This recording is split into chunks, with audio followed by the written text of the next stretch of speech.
Estamos de volta com o programa Saúde em Dia e hoje com a presença do Dr. Nazir Salmen, cirurgião dentista. Há pouco falávamos do clareamento no consultório. Dr. Nazir, como é feito esse clareamento dos dentes no consultório? Então, existe uma concentração que a gente havia dito de 35% dentro desse material, que é colocado da mesma forma, um gel, só que a maioria dos casos pode ser usado luz ou não, mas essa luz ela é colocada no gel e onde que ele vai fazer no efeito do clareamento. É tipo uma luz azul que a gente vê nos consultórios que encosta próximo à boca após uma restauração, obturação? Exatamente. É muito parecido, sim. É muito parecido. Essa luz serve para fixar, ou não? Essa luz serve para ativar, tá? Porque no clareamento existem moléculas de oxigênio nascente. Então, o que acontece? Essa luz serve justamente para ativar, vamos chamar assim, para que faça o efeito desejável. Então, como nós estamos falando em consultório, quanto tempo o paciente fica no consultório para esse clareamento? Ou quantas sessões ele tem que ir no consultório para que seja feito um clareamento bom? Olha, existem casos que você, em uma sessão, já consegue um resultado interessante no consultório. Às vezes, esse tempo varia de 40 minutos, 1 hora. Agora, se for o tratamento caseiro, vai da sua assiduidade em relação ao clareamento. Ou seja, que horas é melhor fazer esse tratamento em casa? Durante o dia? Durante o sono? Olha, eu acho que vai muito da situação em que você fique mais à vontade. Depende da atividade de cada um. Exatamente. Tem pessoas que falam com o público o tempo inteiro. Então, não é recomendado o uso disso aí, até para que não atrapalhe, né? Agora, as pessoas costumam usar à noite, costumam usar na hora que estão dormindo. Por exemplo, lá em está dormindo, este molde é colocado o gel e se a pessoa dorme, tem algum perigo de engasgar, de engolir Como que é feito isso? Ele é preso na arcada dentária, digamos assim? Esta moldeira que a gente fala, o que acontece? Ela é adaptada com muita exatidão dentro do modelo. Consequentemente, na boca também. Assim, com a própria presença do gel, faz com que tenha uma adaptação melhor ainda. Então, raramente acontece dela se soltar. E o paciente sendo assíduo, fazendo constantemente, quantas sessões, quantos dias ele teria que ser feito em casa? Como eu falei, nós temos concentrações diferentes desse gel. Você tem de 10%, 16% e 22%, hoje que é o mais recente. Olha, para ser, acho que ou depende da cor do dente de cada um. Exatamente, isso também tem. Quanto mais claro o dente, mais facilmente você... Talvez você não encontre tanta diferença de cor quando for um resultado, como por exemplo, se é um dente muito claro e você ainda deseja fazer um clareamento, a diferença passa a ser mais sutil de quando você tem um dente mais escuro. Entende? Agora, você usando regularmente, por volta de 5 dias, a 1 semana, eu acho que o resultado já fica muito próximo do desejável. Então, por exemplo, o teor de clareamento, a pessoa que é um dente bem claro, bem branco, pode acontecer, ou a pessoa que tem um dente amarelado, ele vai ficar próximo do branco, mas não tão branco, seria um amarelo claro. Seria isso? Nós temos as matizes, tá certo? O que é isso? Um dente amarelo nunca vai ser branco. Ele vai ser um amarelo bem clarinho, que vai aproximar do branco. É diferente, porque você tem dentes de várias tonalidades de cor. Então, é lógico que você teria um resultado melhor quanto mais clara for a matiz do seu dente. Um branco, se você vai clarear um dente branco, ele vai sempre ser branco, porém com a matiz mais clara. Tá, entendeu? Okay. Deixa eu te perguntar, até pouco tempo, quando o dente estava destruído, ou quebrado, ou com muita cárie, normalmente o que se fazia? Extraía, né? Tirava esse dente. Então, hoje em dia, o que se faz? Hoje em dia não se faz mais isso. Hoje pouco se tira um dente, não é isso? Exatamente. Hoje em dia a gente faz a extração só quando esgotarem todos os recursos.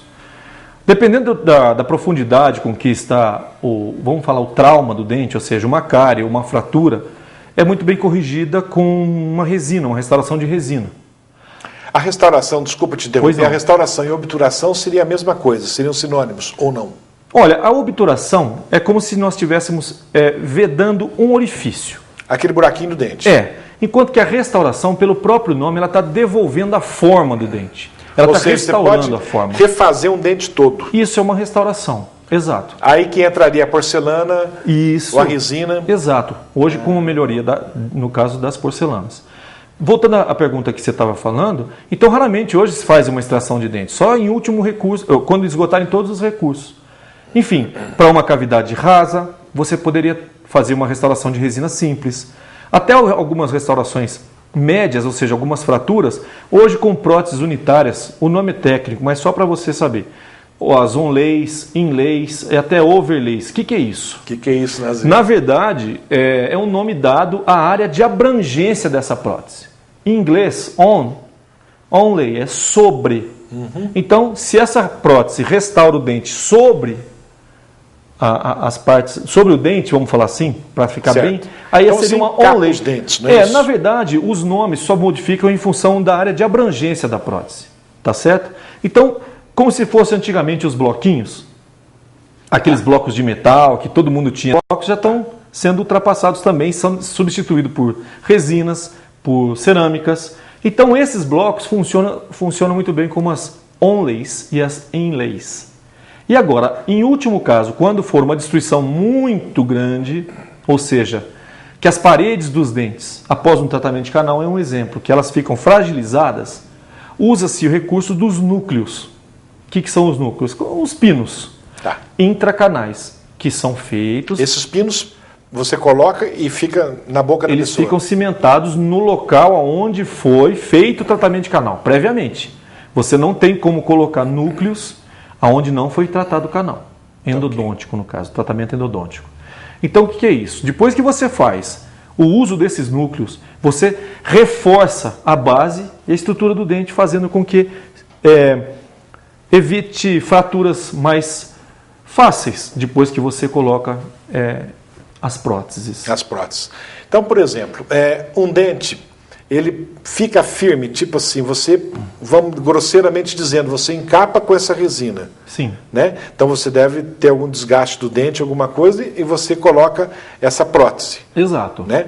Essa prótese é colada, como você disse, que tem uma cola, um adesivo, né, que é colado. Exatamente. Ele sai fácil? Por exemplo, a pessoa está aí dormindo, de repente engole o dente, ou está comendo, o dente sai, ou depende também do cuidado muito de cada um. Como é que funciona isso, Nazir? É isso mesmo que você disse.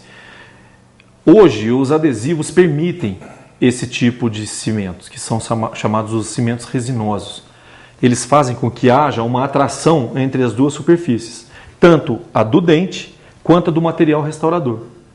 Como se fosse, não é bem assim, mas como se fosse uma ligação físico-química, ou seja, como se fosse um corpo único entre a restauração e o dente. Atualmente, bem aplicada, com as técnicas devidas, com os reparos, com como que a gente poderia, as adaptações muito bem feitas dessas próteses, consequentemente você vai ter um trabalho muito duradouro e até acontece de você, de repente, à noite lá, até porque aí já entram as outras coisas em relação a bruxismo e... Eu ia te perguntar isso, o bruxismo, né, seria aquele rangir dos dentes noturno, não é Exato. isso? E isso aí pode danificar a prótese ou pode danificar o dente que foi colocado, ou seja, a pessoa está com o dente bonito, mas inconsciente, seria um movimento involuntário desta pessoa e acaba danificando o dente. É isso aí. O que acontece?